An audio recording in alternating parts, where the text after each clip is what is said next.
los nachos, amigos.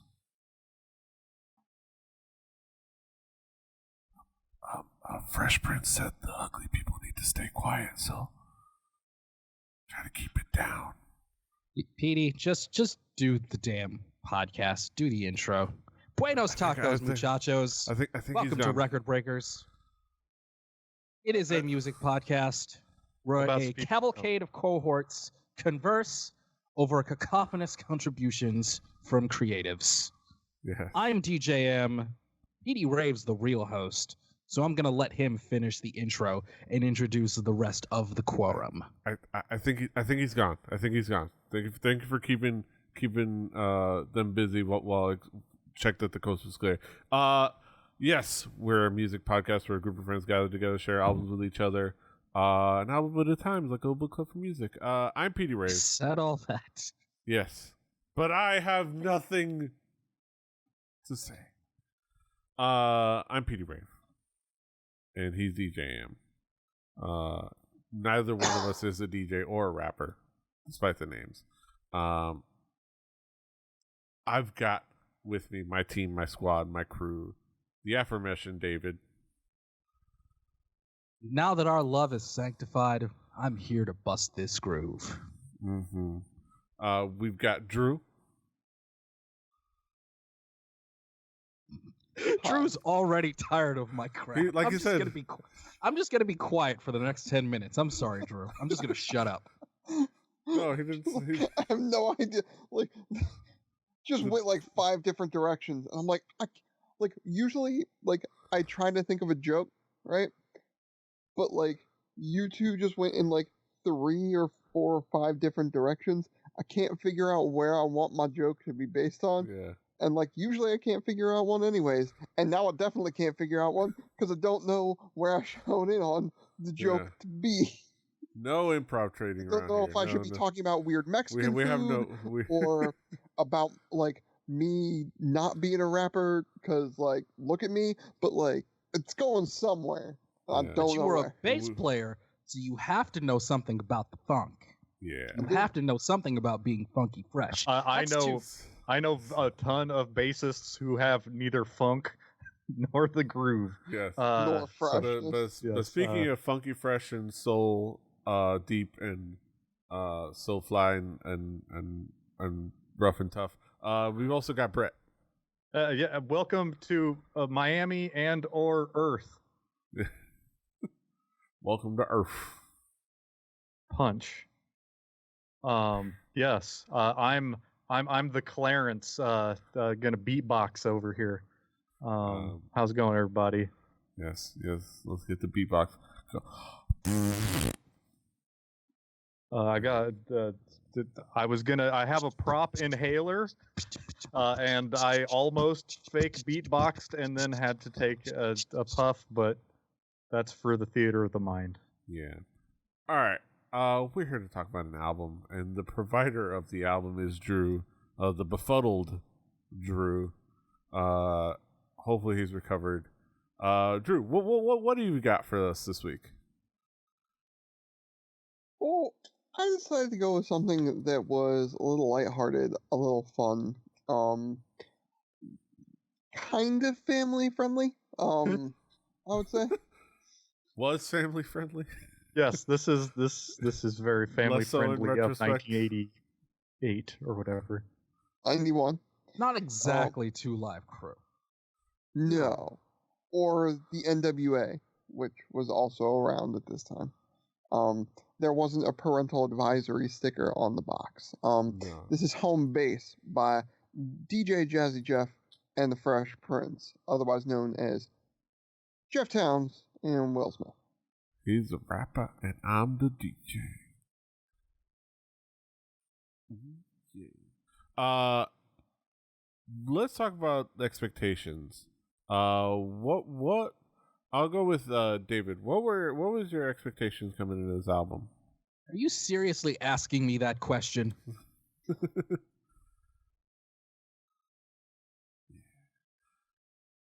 Brett, what were your expectations coming into the album? If we didn't, there wouldn't be much of a show. I'm just Yeah. Brett. Yes. Let me just say that having I'm just slightly a bit too young to have grown up with a Fresh Prince, pre-Fresh Prince of Bel-Air Fresh Prince. I'm pretty familiar with the career from then till now. You know, your Men's in Black, your Hancocks, your After Earths. You're being like 50 years old and having kids that are adults. How have you mentioned all of this and not mentioned the best film of all of them, which is The Wild Wild West? Oh yeah, Wiki Wild James West Desperado. Yeah. Yeah. Great Stevie Wonder sample on that. Was it song. Shark Tales? What was the animated? I like Shark Tale. Shark Tale is, yeah, something like that. Yeah. All right, let's. But no, I the only thing I knew about I'd heard some off this album before, but I figured it'd just be like Will Smith talk rapping stories over Toe Jam and Earl level beats. So that's where I came from. Yeah. But it's a little different. Drew, how would you describe this album musically? Well, the weird thing about this album is that it comes out in 91. This is a year after the premiere of The Fresh Prince. Like 89. Wait, which album? Did we listen to the wrong album? We're talking it's about Home Base. We're talking about he's the DJ. Oh, did I? In the Slack chat, it's he's the DJ, I'm the rapper. I forgot to put the album. How did I do this to my own record? You've done it to other records, just not your own. That's why I said we were doing Home Base. No, you had Deej be your coin flip. And I gave you the thumbs up when you put it in the chat. Fuck. Okay, I listened to the gave wrong you one. a hearty thumbs up. I'm an idiot then. Still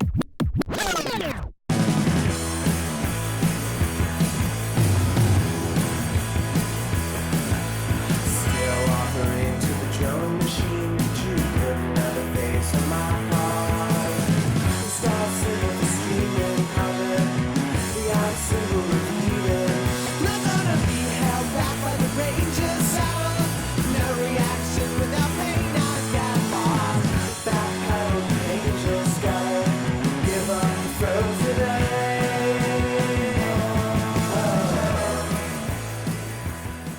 Buenos nachos, amigos, and welcome to Record Breakers, a music podcast where a group of friends gather together to share music with each other, an album at a time, like a little book club for music. We have fun. We sit here wishing it was summertime. I'm Petey Rave, and I'm not all that. Here with me is my team, my squad, my crew. We've got David. We've got Drew. Hey. And we've got Brett. Hi. Yeah. We're going to talk about an album. We're talking about some music. Drew, what have you got for us? What are we talking about this week? So, ha ha ha. I just looked over at the thing. Funny. You're a funny guy. Oh, we're joking. Funny guy. Yes. We're talking about. He's. Go ahead. Go ahead, mention. So, we're going back to the year I was born, 1988, to talk about Mr. Will Smith, Mr. Jeffrey Towns, and a double album, a rap double album, known as He's a DJ, I'm the Rapper. Okay. Since I'm just gonna since I was as far as when I'm editing this, I'll just go ahead and include the whole failed take in which we accidentally almost talked about Home Base. Well, I'm an idiot. And we kind of talked about our expectations already. Drew, how would you describe this album musically? So the thing about this album, being in '88 and being their second album, is that compared to maybe their '90s records, this was definitely more in the corny camp. It is something that I think both of them will kind of admit to at times. The lyrics themselves are corny, but the thing to me and why I wanted to bring DJ Jazzy Jeff and the Fresh Prince is that when I think about the era of hip hop where the DJ was as featured prominently as the people behind the mic, most of the time, one of the two people I think about most that stick out most in my head are Jazzy Jeff and someone who maybe we should bring up some other time, which is Spinderella. It's something about Jeff Towns' sort of working of the turntables, I think is something that's really special and something that's really fun. The samples he uses at times are, I feel like they found the sample, found the beat, and then worked the song around it. This album starts with one of those.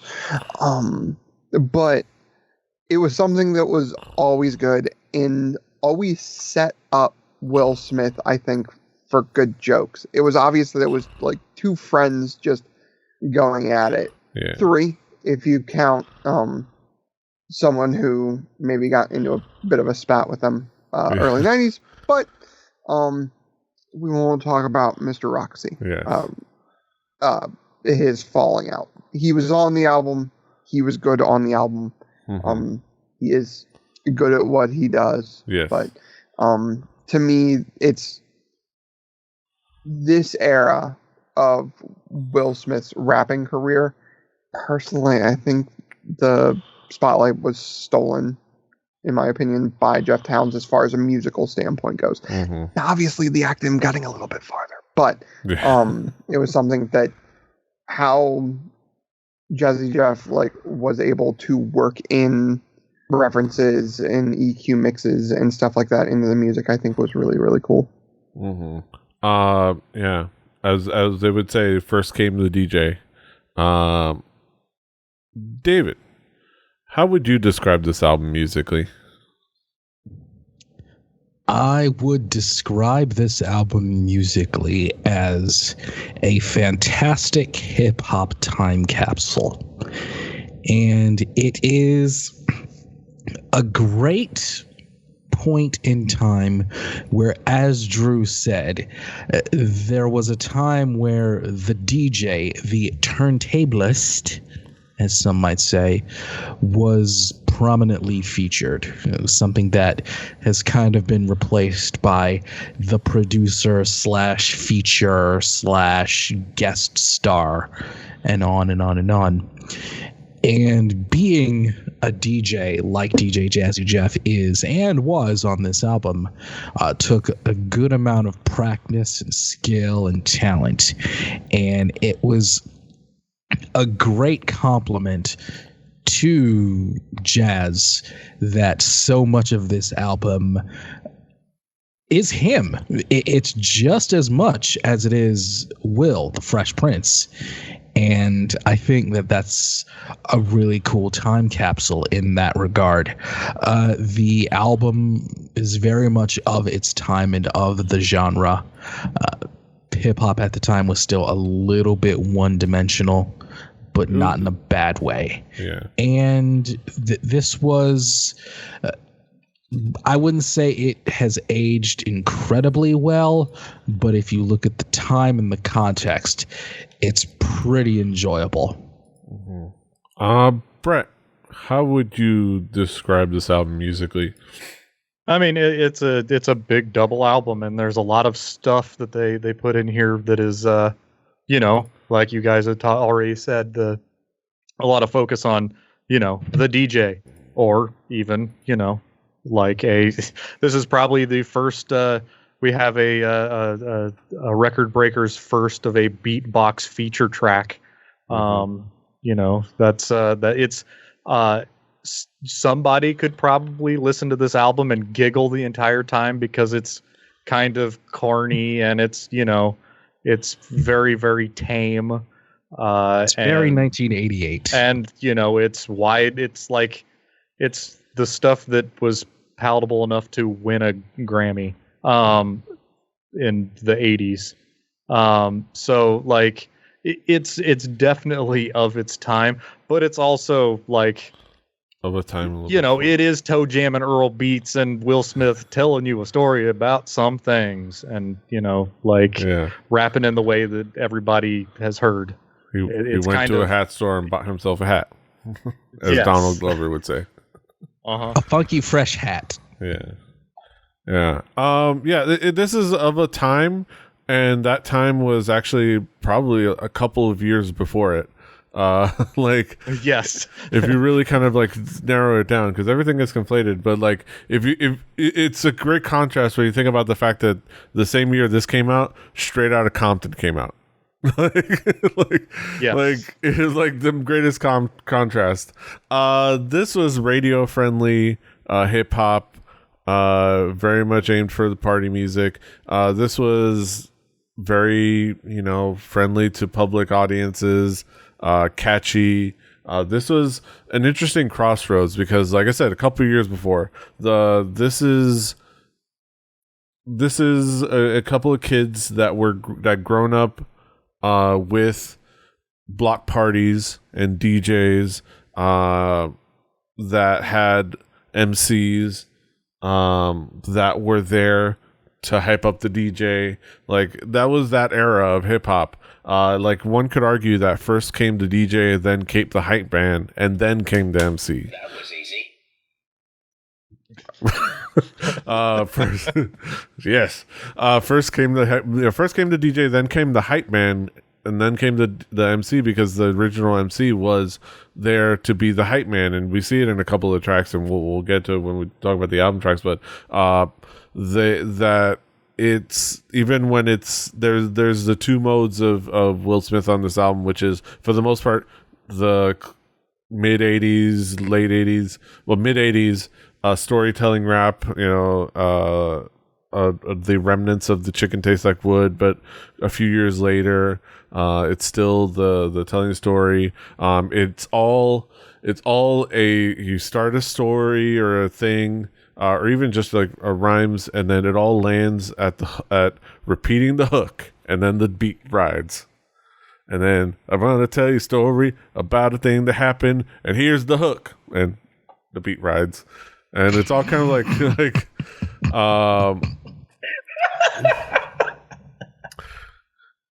yeah. Oh God, that's so satisfying. Yeah. Like it works well in a really fun way, in a really fun radio friendly way, but it is definitely a formula. It was, and you can tell, like you can definitely understand, as much fun it is to go back to that. You can really feel how how kids looking at Fresh Prince could see, like, man, this dude corny as fuck, like, and see somebody who is not rapping what they're feeling, not rapping about what their life is like. He's rapping about his parents' Benz and like driving off in it, and I'm like, who? It was a Porsche. Thank you. Or Porsche, you know, the Porsche. And Porsche. It's like my dad don't got a Porsche. Porsche. My dad don't got a in the show The Fresh Prince of Bel-Air. Yeah. But like you can see how this kind of rap, this kind of like album and this kind of artist like was for an audience that he maybe didn't come from. like this was very palatable to a white audience. Like, and that's what got him. I was about to scream, just say it, Petey, just say it. Yeah. And you know, it's fun, and just for kids in the suburbs. Yeah, this is what that is. And you can feel it, like, and a lot of it, you know, you can see where maybe some of the nerdcore greats got a little bit of their inspiration, just because like, you know, embracing their corniness, they found this, you know, these sounds of this era, but like, or these flows. But yeah, like this is of a time and of an interesting transitional period. And you can see where this was definitely something that succeeded, and you can see how something like this would embolden what was to come as an answer to it. Yeah, it's where three white dudes all say, like, one guy sings a verse, but at the end of every verse, all three of them at the same time in unison say that word. Yeah. Yeah. I'm telling y'all, it was sabotage. Yeah. What? Let's get into some of the tracks specifically. Drew, what would be some of the key tracks for you?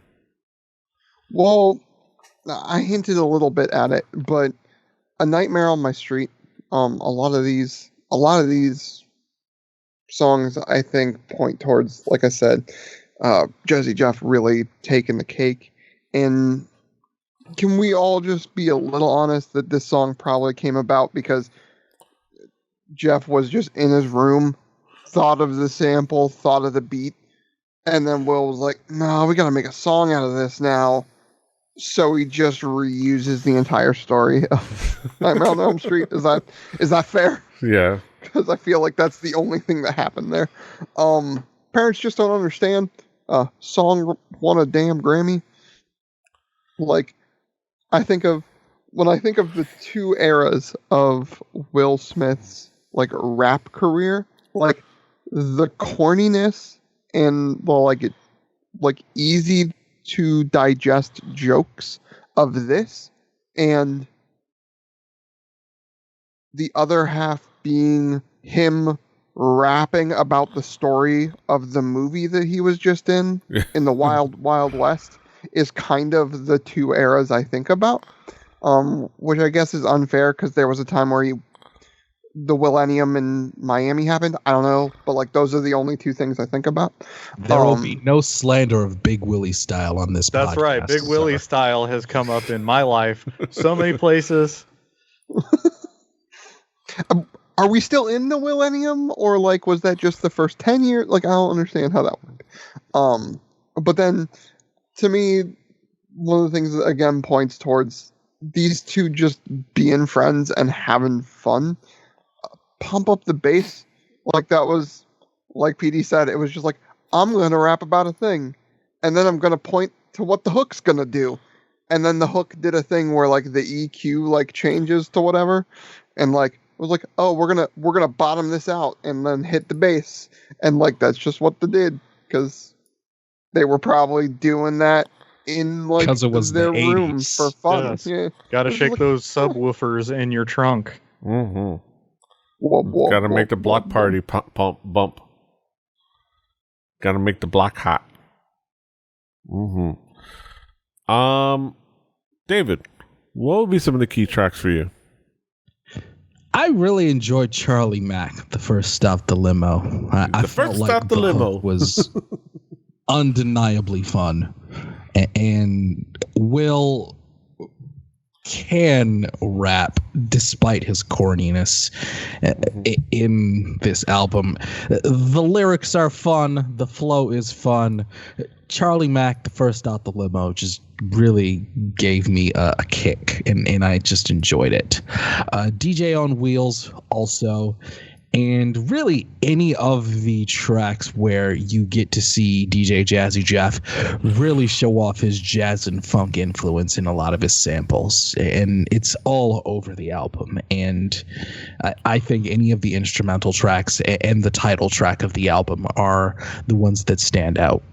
Mm-hmm. Brett, what would be some of the key tracks for you?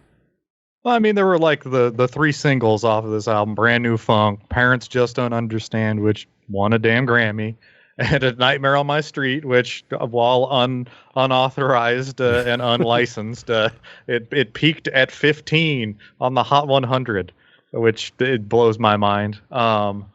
But like I had more fun with like My Buddy, which is the beatbox track. Let's Get Busy, Baby. Was getting some advice, some real world advice on how to talk to women with some bad synth horns. Like, but live at Union Square, like really the main thing is that this is like the earliest I've heard of Will Smith doing something while the Apache is being played and sampled over and over again, which is never a bad thing if you're a hip hop DJ. Just keep hammering Apache. Yes. Brett likes to jump on it, folks. I mean, it's just that little it's two horn hits. Yeah. Just loop that for the break. Yeah, there's some great songs that live at Union Square. It's fun, like experiencing fun moments with from a live performance, and kind of like it is remembering a time and a place of the block party. Like it's literally them at a block party, doing their thing. And block parties are cool, and it sounds like it's in black and white. Yeah. And it's fantastic, and it gave us the transform scratch. That's right. Also, it kind of gave us some awkward moments where when Will Smith declared that all the dudes with AIDS, please be quiet. I'm like, it's like it was the 80s, guys. It was the 80s. Even most clean cut dudes. Also, all the ladies that don't like guys. Like, it's the 80s, everybody. It was the 80s. DJ on Wheels did the DJ showcase thing, like it was said. And again, the MC hyping up the DJ, especially in that or on rhythm tracks, which gave me a freestyle, classic Miami/New York freestyle moments early on in that, and with the music that they were choosing. But yeah, that one was also an MC as hype man, where it's just like, all right, it's a transitioner where it's like, if you don't remember, the original rappers were just dudes that were like, yo, the DJ's gonna do this, yo DJ do this, and then the DJ would do. They were masters of ceremony. Yeah, they were. That was the original MC. That they just were there to hype up the DJ and like sell him, as such. And before they went to the forefront to start doing their own thing. And that's just for a point of reference, children. Public Enemy. Mm-hmm. DJ on Wheels, My Buddy, for the beatboxing. There were some cool moments in the beatboxing, and there were also moments where it just sounded like some dude was spitting in my ear. It was just ASMR, PD. So beatboxing. Yes. So it's like there are moments where it's like the beats is going on, yeah, and then moments where he's just going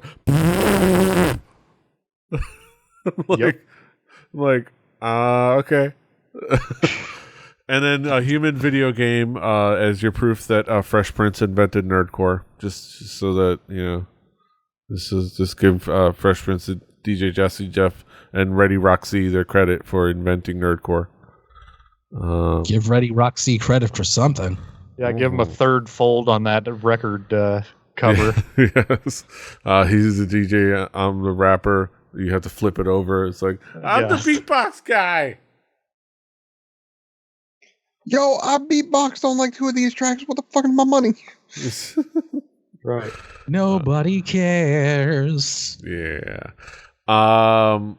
Yeah, those are some fantastic tracks. Also, it was until we started talking about this album and I looked up this album that I found out that Nightmare on Main Street was not an official track for on Dream Warriors. No, it was not. I was like, oh, so it wasn't an actual soundtrack song. I was like, I think I just never bothered to look it up or find out about it. It was a title of a song that I knew Fresh Prince and Jazzy Jeff did, and I just assumed. And you know what happens when you assume. But yeah, let's bring it back around the horn and talk about some conclusive thoughts on this album. David, how would you conclude on this album as a whole? I'm not sure how to sell this album, especially to the youths, the youths of today. I don't know how they would react to it. It's very 1988. It's very much of its time. This was a time where hip hop was still in a lot of ways one-dimensional. Not good or bad, but just not fully formed and not quite going through an evolutionary period that it went through in the 90s and 2000s. Yes. Or in just the next couple of years. It is very corny. It is very Nickelodeon. Very, very much so. If you were a kid during this era, it probably holds a very special place in your heart. But looking back, it's really goofy. Yeah. But it doesn't take itself too seriously, which is okay. And it kind of works in that regard. It doesn't take itself seriously. It knows that it's goofy. Jazz and Will know that they are doing something very goofy, very lighthearted. They're not trying to be straight out of Philly, as it were. And it fits in with the time. Like I said at the beginning, it is a fun time capsule. And I think if you are curious, you should check it out and have some fun. Mm-hmm. I think one last thing, Petey. The album is a bit one-dimensional from start to finish. But again, it's a product of a time where the genre had not started really evolving and changing yet. Yeah. Brett, how would you conclude on this album?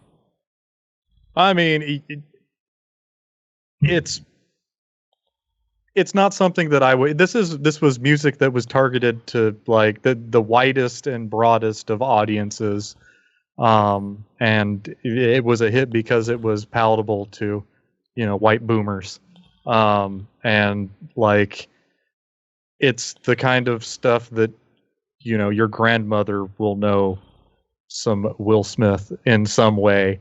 But like, this is so old that it is corny as fuck. It's like, it's corny in a way that like super hardcore gangster rap isn't, because like, even though it's like, it was a facade as well, it wasn't, it didn't have like the bad MIDI beats, the weird synth beats, and like the still like the just even having a DJ on the album puts this in an age range that like for a big chunk of my life there were not those guys on albums featured this much. So it's a slice of a time that's very strange. And I got into music.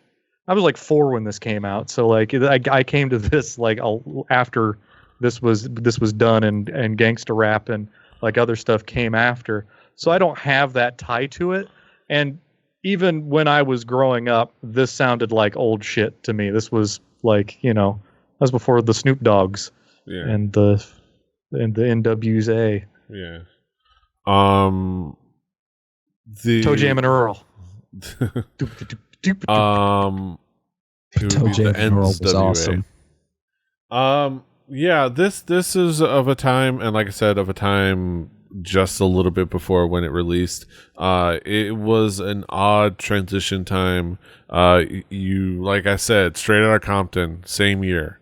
So like, just the next couple of years was going to be a huge title shift in all of hip hop. It is the holdover from growing up in the early to mid 80s. That's like they did.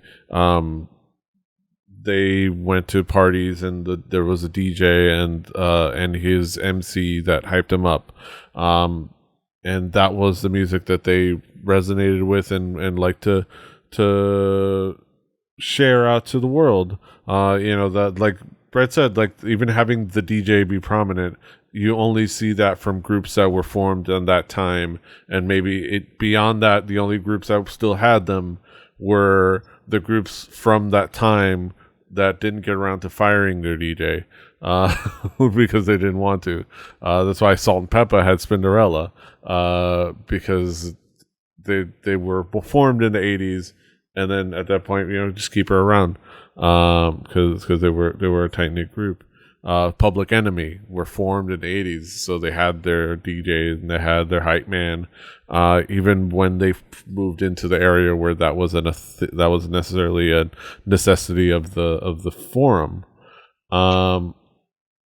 This is an interesting time capsule of like a weird little moment that was like where you get a glimpse of what was before, and you get to feel why what happened just afterwards was what it was reacting to in many ways, amongst other things. So like it's just a cool glimpse back into a time and era. And I think if you're it makes it hard to recommend this album. It's not an album you would recommend as like, here's a great hip hop album, as much as like it's a timeless hip hop album. At times also being dated, which I'll touch on in a moment. It is more like, check this out. This was a specific time. Like, glimpse this, and when the chicken was extra woody.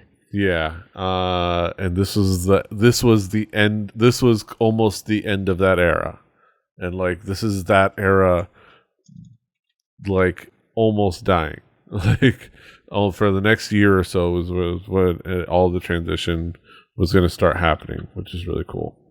But yeah, last but not least, Drew, what would be your conclusion on this album as a whole?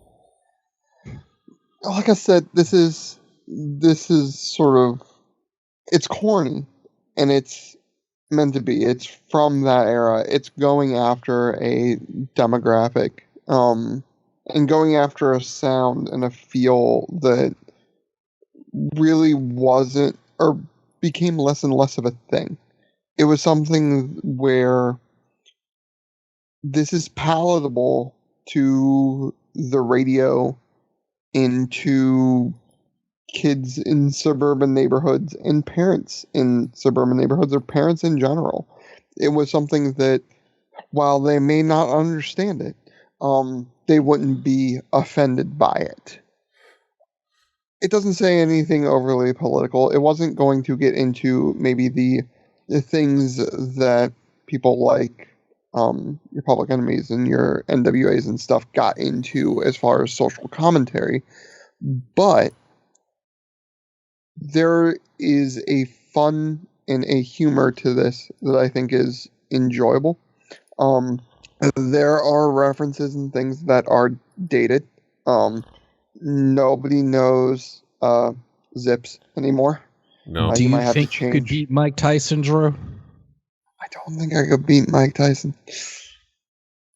But wait for the guy in the crowd to wink or take a picture, I forget, and then like you... It was take a picture because you saw the flash. Yeah, and then you... saw the flash. And then you know, then you know of the... Yes. It was Mario in the crowd, right? I don't know. It's a popcorn album. It really is. And it's from the time where all of the rhyming and rap came at the end of the line. I would be hard pressed for you to find a mid-line piece of rhyme scheme in this entire album. Will Smith isn't wrapping circles around anybody. But it's something that I think is interesting as, like you guys said, a time capsule. It is something that I think it's easy to put on and not make anybody mad. But some people will look at you like, what the fuck are you putting on this like 40-year-old like staccato ass shit? I've got an anecdote from today. I put it on earlier and Daisy laughed. Yeah. She was so yeah, pretty hilarious. I put it on at work, and a dude was like, "For real?" And I was like, "Yeah, we're gonna do a review on this." And he was like, "What?" And I was like, I explained to him the podcast, and he was like, "So one of y'all picked this?" And I was like, "I picked this." Me. He was like, "Man." And he laughed, and he was like, "Fair enough." Yeah, Will. I would say fair enough. In fairness, Will wasn't rapping or circles around everyone, but he was sure as hell could hype the party up. Yeah, like he was the party was not going to be lackluster when he grabbed the mic. He would not allow that. No, sir. No. Yeah, those are our thoughts on DJ Jazzy Jeff and the Fresh Prince. He's a DJ, I'm the rapper. Let's get into the main event of the evening. We get to our haiku reviews, the moment y'all been waiting for. Let's sum it all up in poetic form. Let's go the same way. David, what is your haiku? It's a bit one note. Undeniably funky fresh. A fun time capsule. Mm-hmm. Brett, what is your haiku? Jeff, Will, and Clarence before Big Willie style. It's an okay time. Mm-hmm. I'll do my haiku. DJ plus MC, a formula that is both timeless and dated. Drew, finally, what is your haiku? Comedy popcorn from a pair of rap legends. Easy to put on. Mm-hmm. Go ahead and put this on at your party. Impress your friends by putting this on. You're doing an 80s party, that is. Yeah. Impress your friends by pumping this on the Spotify playlist. Play Record Breakers, the home game. Do your due diligence. Actually be great for an 80s party. This actually be great. Yeah, put one of these. Like some 80s freestyle in there. Some other hip hop. A little bit of like throwing some LL Cool J while you're at it. Some Planet Funk. Just like all that goodness. Do your due diligence and your due diligence. Play Record Breakers, the home game. On that Spotify playlist will be next week's record, and it'll be provided by Brett. Brett, what have you got for us next week? Next week we're gonna do more 90s rock and roll people. But this time we're going to be doing we're gonna have a little dab of Eddie Vedder and a little dab of Chris Cornell, and we're gonna the Temple of the Dog with their album Temple of the Dog. Mm-hmm. So look their album. No, yes, the one. the one album. You can of course check it out on our Spotify playlist. Play Record Breakers, the home game. But that'll be next week, and this is this week, and you can find us all over the internet. David is at Call Me DJM. Brett is at Heavy Bearbird HIBBITYBIBBARD. Drew is at Extrucifer X. I'm at PD Rave. The show is at 4 Record Breakers. That's the number 4 Record Breakers. RecordBreakersPodcast.com. RecordBreakersPodcast@gmail.com. Rebelly.net for listen to other shows. Rebelly Give TV PD a on positive YouTube. review. He works very hard on this podcast and all the others at Rebelly TV. Mm-hmm. Look for more projects. I'll be trying to work on more stuff. So keep an eye on the YouTube and other places. Yeah. That's all. Like, share, subscribe, hit that bell, slap that walrus, do all the other things. Until next time, hasta los huevos. Toodaloo.